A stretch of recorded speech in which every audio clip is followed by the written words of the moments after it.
Good morning everyone. আপোনালোক কেনেকুৱা আছে? আশা কৰোঁ আপোনালোক সকলোৱে ভালে আছে। মই আজি আপোনালোকক এটা গুড নিউজ দিবলৈ গৈ আছোঁ।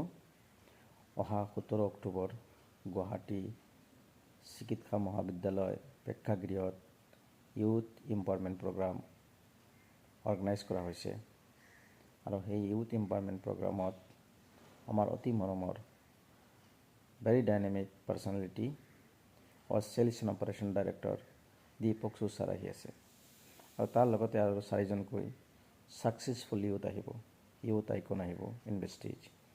আপোনালোকে যদি বেষ্টিজ কেৰিয়াৰত সফল হ'ব বিচাৰিছে, ছাকচেছফুল বিজনেছমেন হ'ব বিচাৰিছে, ছাকচেছফুল নেটৱৰ্কাৰ হ'ব বিচাৰিছে, আপুনি আপোনাৰ টিকেটটো এতিয়াই লোৱা আৰম্ভ কৰক, কাৰণ একদম লিমিটেড পাছ আছে।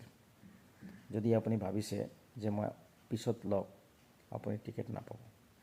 চ' মই ৰিকুৱেষ্ট কৰিছোঁ ইমিডিয়েটলি আপোনাৰ পাছ লওক, এণ্ট্ৰি পাছটো আপুনি লৈ লওক আৰু আপোনাৰ টীমৰ লিডাৰখিনিকো আপুনি ৰিকুৱেষ্ট কৰক যাতে যিমান সোনকালে পাৰে টিকেটটো কালেক্ট কৰিবৰ কাৰণে, কাৰণ এটা ইভেণ্টছে আপোনাৰ জীৱন চেঞ্জ কৰিব।